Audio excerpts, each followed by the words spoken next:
Vamos a empezar con el tema del día de hoy. Hoy vamos a hablar de un tema muy interesante, como les decía, un tema muy práctico que nos brinda unas enseñanzas básicas para que nosotros podamos hacer ese trabajo interior en nuestra vida cotidiana, que se titula La ley del péndulo.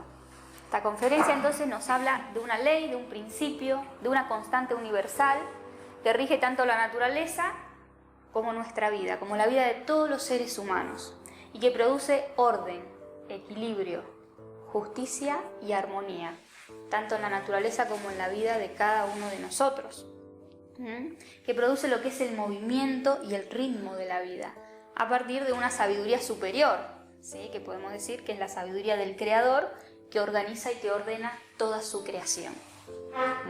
Entonces, el estudio y comprensión de este tema nos va a permitir ver que por medio de la sabiduría nosotros podemos generar un equilibrio en nuestra vida, ¿sí? Un equilibrio que es permanente, que es estable, tanto en la vida externa, en las condiciones de nuestra vida, como también en nuestro interior, en cuanto a nuestras emociones, sentimientos, estados de ánimo, formas de ser, conductas a través de las cuales nos desenvolvemos.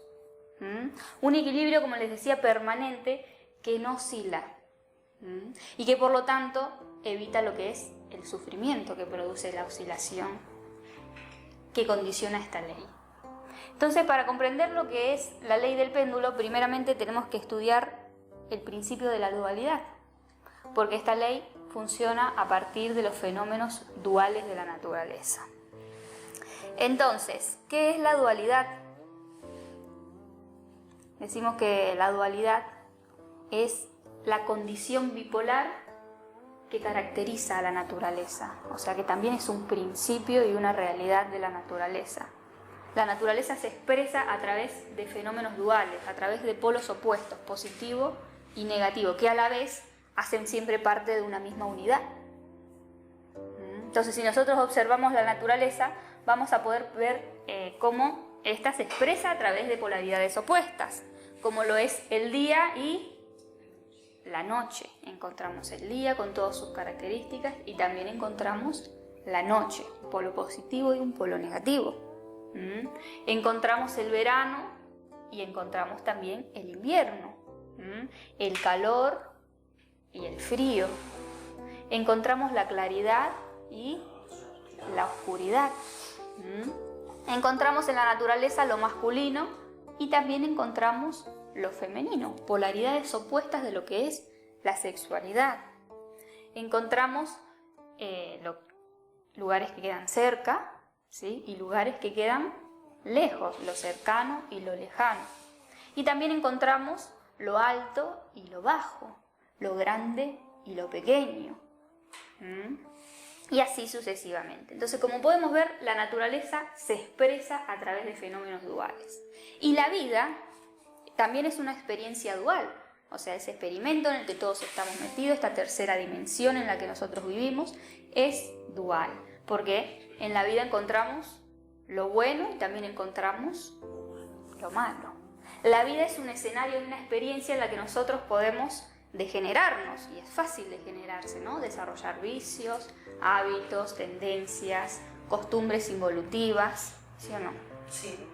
Pero también la vida es una experiencia en la que podemos regenerarnos, o sea que la misma vida en la que nos degeneramos puede ser también el centro de rehabilitación en el que nosotros nos podemos regenerar, evolucionar y despertar lo más elevado que hay en nuestro interior, en nuestro ser. Y no solamente la vida es dual, sino que nosotros también como seres humanos somos duales, porque en nuestro interior encontramos lo bueno y lo malo, encontramos el bien y también encontramos el mal. Ser humano, como seres humanos nos podemos dedicar a lo que es el egoísmo, vivir en una vida centrados en sí mismos, y también podemos desarrollar lo que es el amor, dedicar nuestra vida al servicio y al desarrollo interior. Entonces, como verán, vivimos rodeados de fenómenos duales. Y en nuestra vida encontramos la dualidad también, tanto en el escenario externo como en nuestro interior. Porque en nuestra vida encontramos la dualidad en las diferentes condiciones existenciales. Tenemos momentos o etapas de abundancia y también de escasez o pobreza, ¿sí? Hay momentos en donde podemos triunfar en la vida y todo nos va bien, todo nos sale fácil, pero también hay momentos de fracaso, ¿sí? Encontramos épocas de compañía, en donde estamos rodeados de amistades, de familia, con los hijos, ya sea con una pareja, con los padres, ¿sí? Con familiares que nos rodean, pero también encontramos épocas de soledad, en donde cada uno toma su camino, ¿sí? Y son otras épocas, positivo, negativo, unidades que hacen parte de una dualidad. Encontramos épocas o momentos de trabajo, de mucha actividad, y también encontramos momentos de descanso, que eso lo podemos ver en un día, porque en un día trabajamos y también descansamos, para eso existe el día y existe la noche. Encontramos épocas de juventud, de fuerza, de vitalidad, y también encontramos su hermana gemela, que es la vejez, con la falta de vitalidad, la falta de fuerza, etc. Encontramos también épocas de salud, donde nos encontramos saludables, ¿sí? Y también encontramos épocas de enfermedad a lo largo de la vida. Y así como la dualidad está presente en el campo externo de la vida, también la encontramos en nuestro interior, porque nos expresamos y sentimos emociones, sentimientos de polaridades opuestas todo el tiempo. Si nos observamos lo vamos a poder descubrir. En nuestro interior encontramos la alegría, hay momentos del día en el que estamos muy alegres, y también encontramos la tristeza. En nuestro interior encontramos el ánimo, el entusiasmo y también el desánimo. Encontramos el placer de comer, el placer de dormir, el placer del descanso, el placer de la lujuria, y encontramos también lo que es el dolor, el vacío interior. Encontramos lo que es la ilusión, la esperanza, y muchas veces esa ilusión que se convierte en frustración. En nuestro interior encontramos también diferentes formas de ser, porque a veces nos comportamos a través del comportamiento fanático. Nos obsesionamos, queremos imponer, defendemos nuestro ideal. Y también en nuestro interior, si existe el fanatismo, existe el escepticismo. Hay cosas que por más obvias que parezcan, somos escépticos. Encontramos el deseo que nos mueve, que es fuego, que nos lleva a la acción, pero también encontramos la pereza, ¿sí? Que por más fuerzas que tengamos, nuestro cuerpo se encuentra indispuesto para hacer cualquier actividad. Encontramos el yo tirano, y también encontramos el yo sumiso. Encontramos en nuestro interior el yo derrochador, y también encontramos el yo tacaño. Como verán, nuestra psicología es dual y contiene comportamientos de polaridades opuestas. En la naturaleza existe la dualidad, en nuestra vida existe la dualidad y también en nuestro interior. Como dijimos, polaridades opuestas que hacen parte de una misma unidad, pero que generalmente solemos verla como fenómenos separados. Porque consideramos que una cosa es la alegría y que otra cosa muy diferente es la tristeza. ¿Pueden ver ustedes tristeza en la alegría? Y alegría en la tristeza. Parecen cosas completamente separadas. Consideramos que una cosa es el día y otra cosa muy diferente es la noche. Decimos, una cosa es el verano, el calor, y otra cosa muy diferente es el invierno y el frío. Sin embargo, vamos a ver aquí que la dualidad hace parte de la unidad y que por lo tanto es lo mismo, ¿sí? O sea que estos polos opuestos son lo mismo en mayor o en menor medida, porque ambos hacen parte de una unidad. O sea que el calor y el frío son polaridades opuestas ¿de qué? De la temperatura. Decimos, hay temperatura. Más temperatura, menos temperatura. Y a ese más y menos le llamamos calor y frío. Femenino y masculino son extremos opuestos de la sexualidad. positivo y negativo. Y por eso se atraen mutuamente para formar esa unidad, porque a un polo le falta lo que le sobra al otro. Entonces se atraen mutuamente y forman esa unidad perfecta, femenino y masculino, sabiduría y amor.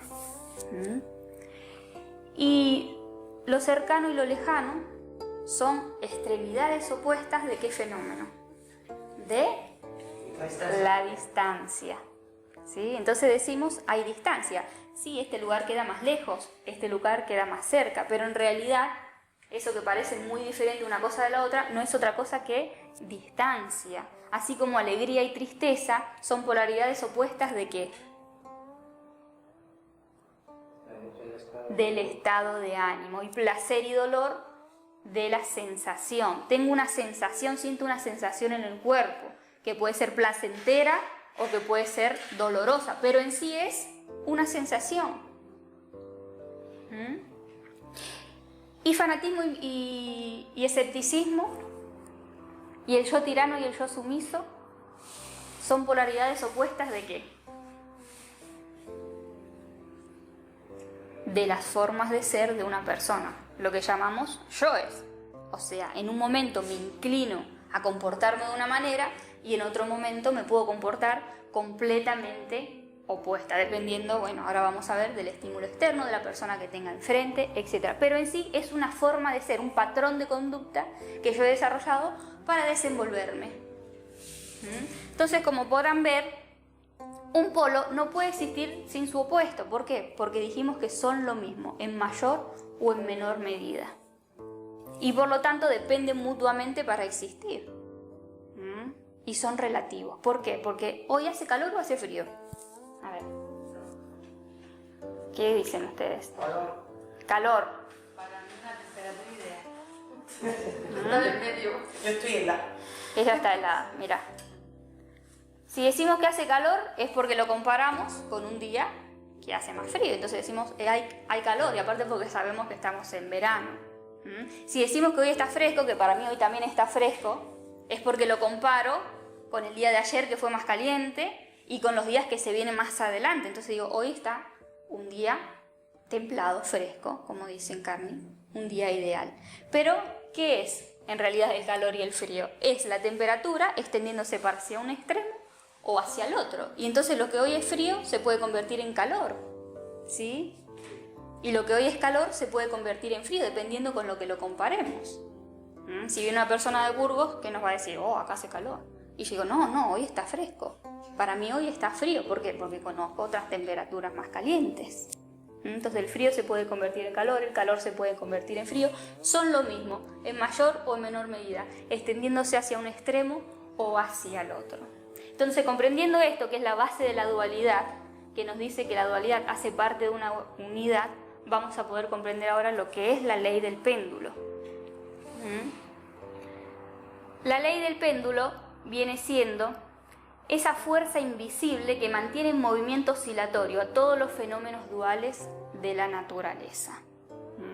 Y de esa manera, entonces, una vez se presenta una polaridad, la ley del péndulo lo que hace es producir un movimiento oscilatorio hacia el sentido contrario y de la misma magnitud para que se presente la otra polaridad. Y de esa manera mantener lo que es la compensación, el orden y el equilibrio, tanto en la naturaleza como en la vida de todos los seres humanos.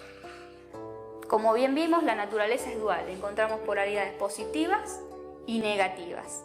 Y la ley del péndulo viene siendo esa tercer fuerza, esa fuerza neutra, que mantiene el movimiento oscilatorio desde el positivo hacia el negativo, produciendo siempre un movimiento de igual magnitud, o sea que más calor, más frío, más placer, más dolor, ¿sí? Es así entonces que gracias a esta ley, el día llega a su punto máximo y se convierte en noche. Y las horas de trabajo se convierten en horas de descanso. Y el verano llega a un punto máximo y empieza a bajar y se convierte en invierno.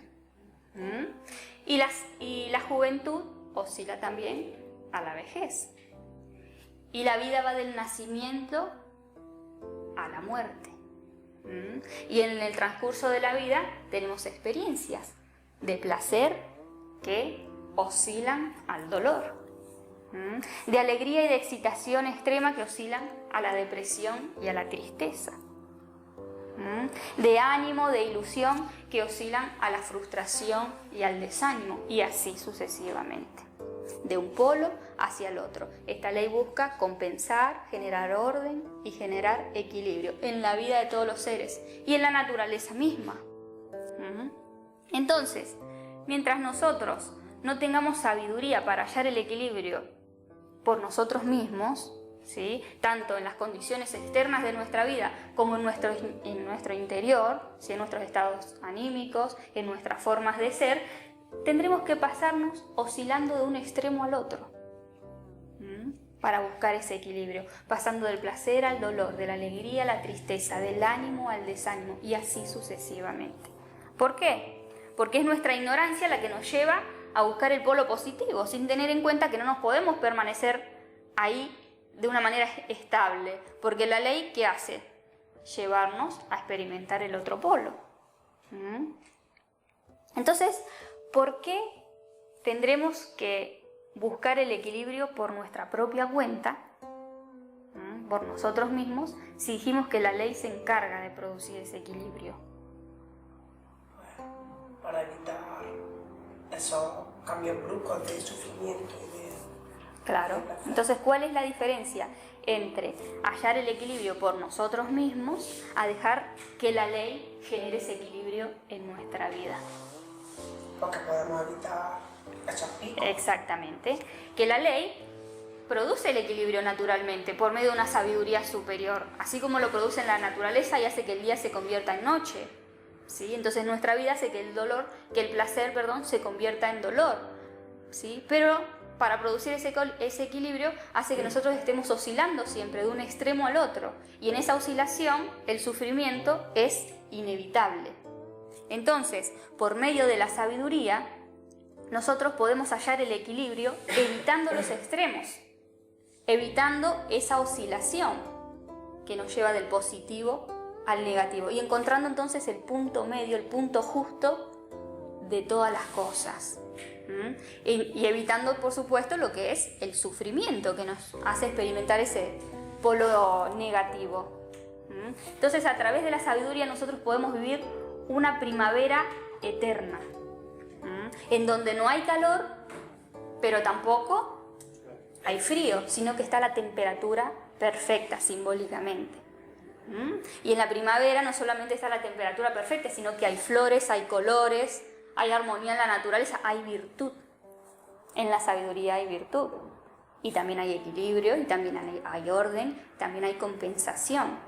Pero ¿qué pasa? La mayoría de las personas no conocemos ese estado medio, no conocemos lo que es la primavera, porque nos las pasamos siempre del invierno al verano, y la estación media no la hay, como aquí en Murcia, que decimos no existe la primavera, porque pasamos bruscamente del verano al invierno. Lo mismo pasa en nuestro interior, pasamos siempre del placer al dolor, y el punto medio, ¿sí?, el equilibrio, siempre pasa de largo, porque cuando experimentamos dolor, ¿sí?, por ley del péndulo, lo que hacemos es buscar experiencias para volver a ese placer, y ese placer nos lleva de nuevo al dolor. Entonces ese punto medio, que es invisible, pasa desapercibido por la mayoría y no lo conocemos.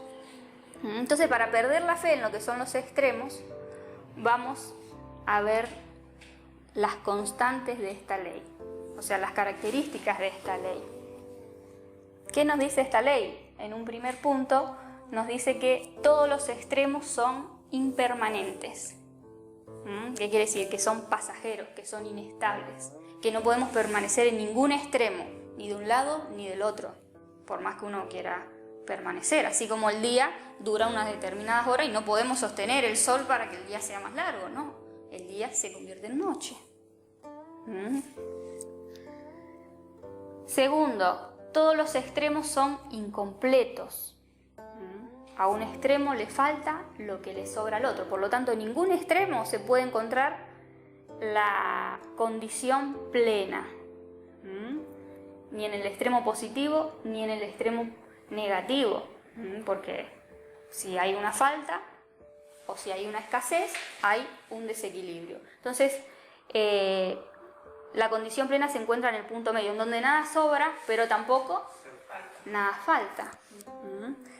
Tercero, no podemos tomar un polo sin atraer su opuesto, porque al inclinarnos a un extremo, también estamos tomando el otro, ¿sí? Son un paquete completo. Y cuarto, nos dice que todo exceso o carencia genera un desequilibrio, o sea, positivo y negativo, ¿sí? Los ambos extremos generan un desequilibrio, y en los desequilibrios hay siempre conflicto y sufrimiento. Si llueve demasiado, ¿sí? Imagínense que todos los días llueve demasiado, ¿qué pasa? Hay un exceso de agua y eso genera un desequilibrio, y ese desequilibrio genera conflicto en la naturaleza. Ahora, si no llueve durante todo el año, ¿qué pasa? Hay mucha sequía y también eso genera un desequilibrio que también genera conflictos. Entonces, todo exceso y toda carencia siempre genera un desequilibrio. Cuando en una familia falta la madre, hay un desequilibrio. Cuando falta el padre, también hay un desequilibrio. Porque cada uno aporta algo a la familia y a los hijos. Ahora, cuando en una familia hay una madre y un padre y ambos cumplen su función, entonces todo funciona a la perfección. Pero ojo, que puede estar el padre y la madre y no cumplir su función. Entonces ahí también hay una escasez, ¿sí? Y también hay un desequilibrio. Bueno, ¿qué pasa? Entonces cuando vemos esta realidad podemos ver que nuestros ideales de vida o esos ideales que nosotros perseguimos se fundamentan en la ignorancia. Porque la mayoría de las personas, acuérdense estos 4 puntos que ahora lo vamos a ver. La mayoría de las personas lo que hacemos es inclinarnos al extremo positivo, ¿sí? Creyendo que ahí está la condición plena. Sin embargo, si recordamos esos 4 puntos, vamos a ver que la verdad sale a la luz, ¿sí? Que no tenemos que alcanzar esas condiciones para ver los excesos, los desequilibrios, el conflicto y el sufrimiento, sino que las podemos observar estudiando esas constantes de la ley.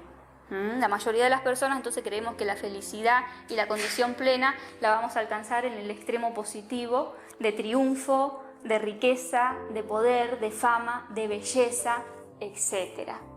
Sin embargo, como hemos visto, ¿cuál era el primer punto? Todos los extremos son impermanentes, son inestables. Por lo tanto, por más ideales que parezcan y así los hayamos alcanzado, una persona lo haya alcanzado, no podemos permanecer estables en esas condiciones. Y por lo tanto entonces se sufre mucho primero por temor a perder, ¿sí? Por temor a perder esa riqueza, ese poder, esa fama, esa belleza. Porque una vez los alcanzamos, la naturaleza es impermanente, entonces sufrimos por miedo a que otra persona también ocupe nuestro puesto, tenga más que uno, sea más bello, ¿sí? Etcétera. Segundo, por ver decaer, porque no se pueden sostener, entonces la fama decae, la belleza también, el poder, el triunfo también. Y tercero, porque tenemos que vivir para sostener todas estas cosas una vez las alcanzamos. Entonces, no era como uno lo pensaba, que lo alcanzo y ahí me establezco.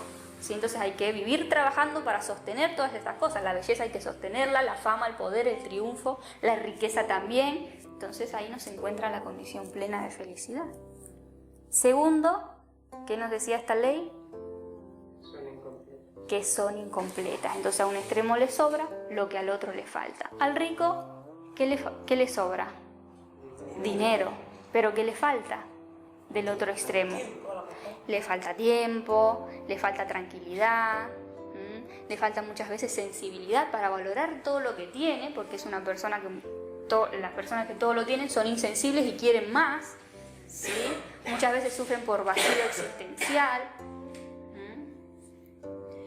A la persona que es bella, que ha alcanzado la belleza, que moldea su cuerpo físico, que va al gimnasio, o la modelo, la actriz famosa, ¿sí? Le sobra belleza, le sobra prestigio, le sobra admiradores, le sobra autoestima, le sobra confianza en sí misma, Pero ¿qué le falta?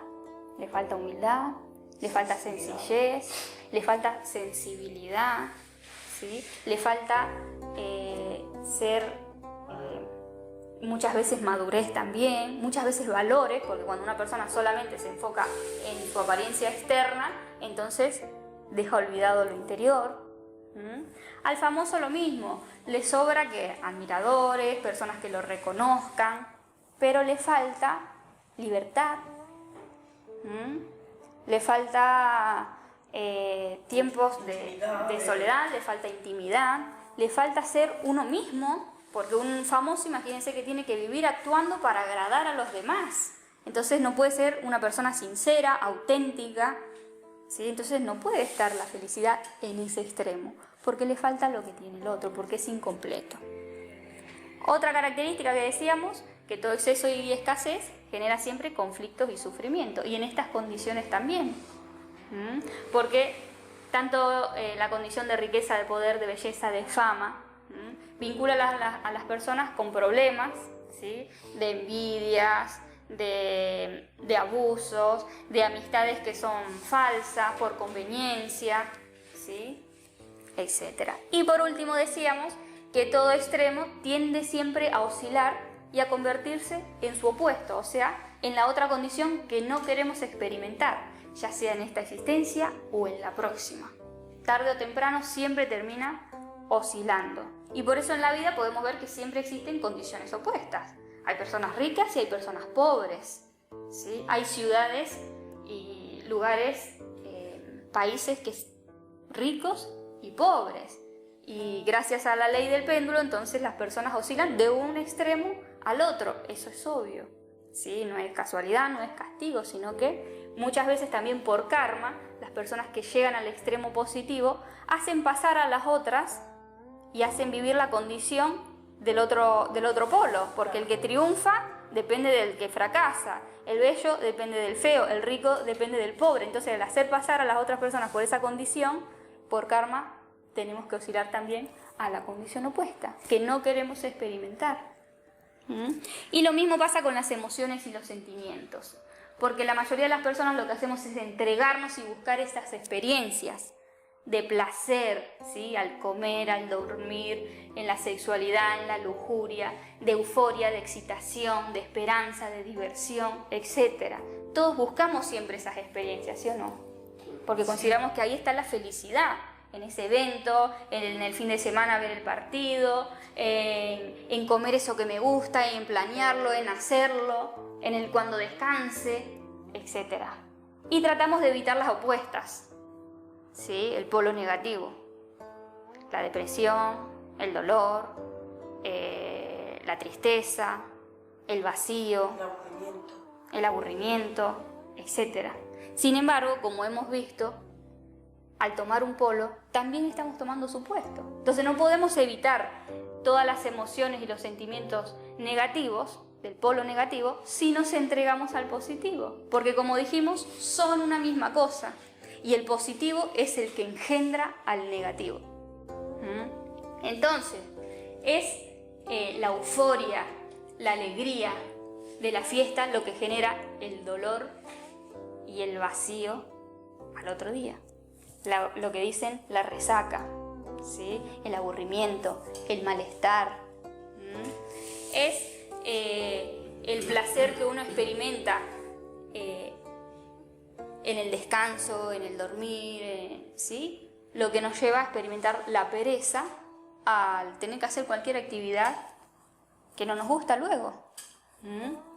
Es la diversión del fin de semana y todos los planes que hacemos lo que nos lleva a experimentar aburrimiento, frustración y sensación de rutina durante toda la semana. Por eso decimos, hoy es viernes, hoy es lunes, ¿sí? Vamos de un extremo hacia el otro y así sucesivamente. Entonces esto no quiere decir que nosotros ya no disfrutemos de nada, de que no podamos vivir eventos, de que no la pasemos bien, ¿sí? Ni mucho menos de que tengamos un comportamiento como un vegetal que no experimenta sentimientos y emociones, sino todo lo contrario. Esto nos permite descubrir que la felicidad, que la dicha, que el bienestar son estados de plenitud que se encuentran fuera de la dualidad, fuera de los extremos, fuera de la identificación con los yoes, porque los yoes nos llevan de un extremo hacia el otro, más la felicidad, la dicha y el bienestar se encuentran en el equilibrio, en el punto medio, en donde no hay identificación. Y por lo tanto, entonces, tampoco hay deseos de escapar, porque cuando uno experimenta placer, ese placer se convierte en dolor, y el dolor, cuando uno está experimentando dolor, obsérvense, ¿sí? Siente ese deseo de escapar en lo que sea, en una comida, en el teléfono, en ver una película, ¿sí? Y entonces oscilamos nuevamente para el extremo positivo, que luego se convierte en negativo, y así sucesivamente. Entonces todo el tiempo, por los deseos de nuestros yoes, estamos escapando de la realidad y escapando de este punto medio donde está la verdadera felicidad, la dicha y el bienestar. Y ahora vamos a lo principal de este tema, que es ver la dualidad en nuestra psicología, porque nuestra psicología también es dual, ¿sí? Si nos observamos vamos a ver que tenemos comportamientos de polaridades opuestas, como lo es el yo tirano y el yo sumiso, el yo derrochador y el yo tacaño, el yo amable y el yo grosero. Encontramos el yo trabajador, pero también encontramos el yo vago. Encontramos en nuestra psicología ese yo optimista que ve todo positivo, pero también el pesimista.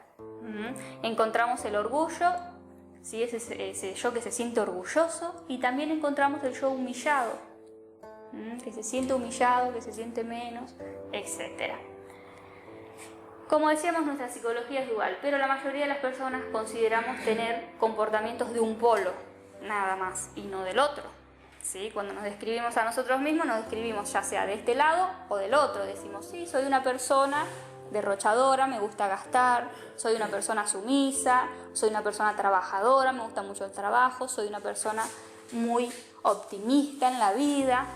Pero como dijimos al principio, un polo no puede existir sin su opuesto. ¿Por qué? Porque ambas polaridades hacen parte de una misma unidad. Entonces, si hay uno, necesariamente hay otro. ¿Qué pasa? Que la ley del péndulo nos lleva de un extremo al otro, o sea, a tener un comportamiento u otro, dependiendo la persona que tengamos enfrente, dependiendo la situación que estemos viviendo, la condición en la que nos encontremos, o bien en el estímulo externo con el que entremos en contacto. Por eso con unas personas somos tiranos, pero con otras podemos ser sumisos. Con unas personas podemos ser muy amables, pero con otras muy groseros. En un momento me puede salir el orgullo, pero en otro momento también me puedo sentir humillada. Entonces, cuando una persona quiere trabajar un yo, ¿sí? Que acá está la importancia de este tema, cuando queremos nosotros trabajar un yo, sea cual sea, ya sea de un extremo o del otro, que generalmente siempre queremos trabajar los que nos hacen sufrir, el sumiso, porque el tirano no, el sumiso, ¿sí? El yo amable no, el yo grosero, no, perdón, sí, el yo grosero, el yo del orgullo no, porque nos causa placer, el yo humillado, porque no queremos más sentirnos humillados. Pero si queremos trabajar la humillación, también tenemos que ver la relación que tiene con su polo opuesto, ¿sí? Porque ambos hacen parte de una unidad. Y entonces, al trabajar ambas polaridades, liberamos la conciencia que se encuentra dormida y atrapada en esa dualidad. Porque nuestra conciencia se encuentra atrapada tanto en el orgullo como en el yo humillado, tanto en el yo amable como en el yo grosero. Y cuando nosotros comprendemos las dos polaridades, volvemos a la unidad, al equilibrio donde se encuentra la conciencia con la virtud, con la sabiduría del bien y del mal, de los dos extremos. Entonces miren esto, las experiencias de la vida siempre nos llevan a desarrollar yoes, generalmente los positivos, pero el positivo es el que engendra el negativo. Entonces, yo por hacerme respetar desarrollo el yo tirano, porque cuando no tenemos sabiduría nos agarramos de esos comportamientos, desarrollamos esos patrones para desenvolvernos. Pero si yo soy tirana con una persona para que esa persona me respete, Entonces que tal vez puede ser con mi hijo, con mi esposo, con mi esposa, lo que sea, cuando yo me encuentre en una condición, por ejemplo, que estoy con mi jefe, me voy a sentir que lo tengo que respetar y para eso me pongo en sumiso, ¿sí? Porque el mismo yo tirano me hace a mí ser una persona sumisa. Si yo desarrollé el yo amable para relacionarme con las personas, ¿sí? Para caer bien, para obtener beneficios, para agradar, ¿sí? Que es un yo de la personalidad. Cuando me relacione con personas que no me interesa agradarles, que no me interesa quedar bien, ¿cómo voy a ser? Grosera. Entonces, podemos ver que ese deseo de quedar bien me hace ser amable con unas personas y me hace ser grosera con otras. Y así como soy de amable, soy de grosera, ¿sí? O de indiferente. Si yo me siento muy bien cuando las cosas me salen bien, entonces me sale el orgullo, porque me fue bien, porque hoy me halagaron, porque el jefe me dijo que hice bien el trabajo, por lo que sea. Cuando algo me salga mal, ¿cómo me voy a sentir? Humillada. Y más el péndulo se inclina a este lado, o sea, más orgullo tenga, más humillación voy a sentir en ciertas situaciones de la vida. Más amable sea una persona, más grosera puede ser con otras. Si yo desarrollé el yo derrochador, porque encuentro placer en gastar, en comprarme, en darme esos gustos, ¿sí? También voy a ser una persona muy tacaña, porque el tacaño, ¿para qué ahorra? Para luego darse esos gustos. Entonces, así como una persona es derrochadora, en otras áreas de la vida, para las cosas que no le causan satisfacción, ¿sí? Para un arreglo de la casa, o para darle al hijo, o para lo que sea, va a ser tacaña. Porque tiene el derrochador, y el derrochador depende del tacaño, ¿sí? Uno ahorra para que se lo gaste el otro, entonces ven la relación. Sí. Si yo quiero dejar de ser derrochadora porque esto me está trayendo problemas económicos, tengo que ver también en qué momento soy tacaña, ¿sí? Y de esa manera liberar la sabiduría de los extremos, que eso le llamamos liberar la sabiduría del bien y del mal, y volver a la unidad. Entonces, rescatando la sabiduría de los extremos, volvemos a la unidad, en donde se manifiesta la conciencia, con la virtud rescatada de ambos yoes. Porque si yo trabajo el orgullo y trabajo la humillación, entonces voy a desarrollar ¿qué? La verdadera humildad. En la humildad no hay orgullo, pero la persona humilde nunca se siente humillada tampoco. Es humilde. Y eso es un valor que se puede desarrollar. Entonces, si rescato la sabiduría del yo tirano y del yo sumiso, voy a tener valor para hacerme respetar, ¿sí? Sin ser una persona tirana. Y también voy a saber respetar a las personas que se merecen ese respeto, sin ser una persona sumisa. Voy a saber cuándo ahorrar, porque a veces ahí es necesario ahorrar, guardar, sin ser una persona tacaña que acumula. Y también voy a saber en qué momento tengo que invertir, sin ser una persona derrochadora. Eso es rescatar la sabiduría de los extremos y volver a la unidad, que es liberar la conciencia de los yoes. Entonces, ¿cómo vamos a hacer para hallar el equilibrio? Porque la vida, como ustedes sabrán, es un constante tomar de decisiones. ¿Hago o no hago?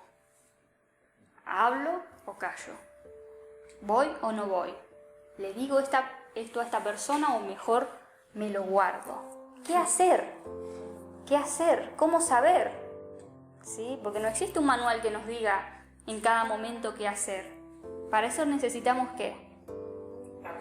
La conciencia. Necesitamos sabiduría para saber en qué momento actuar de una manera o actuar de otra.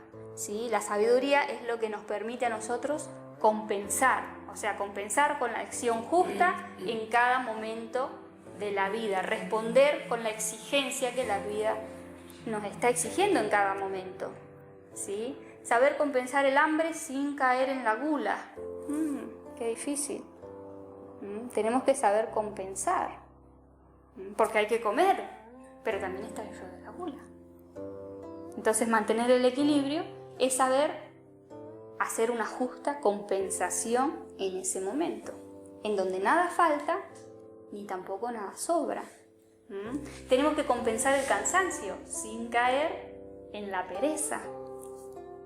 Tenemos que compensar la escasez, pero sin caer en los excesos. Tenemos que saber educar, sin manipular. Tenemos que saber proteger, ¿sí? No, perdón, tenemos que saber cuidar sin sobreproteger. Y también tenemos que saber dejar libres a las personas, pero sin que eso se convierta en un abandono y en una omisión. Entonces tenemos que saber cuándo ahorrar, cuándo invertir, tenemos que saber hacernos respetar, también tenemos que saber respetar.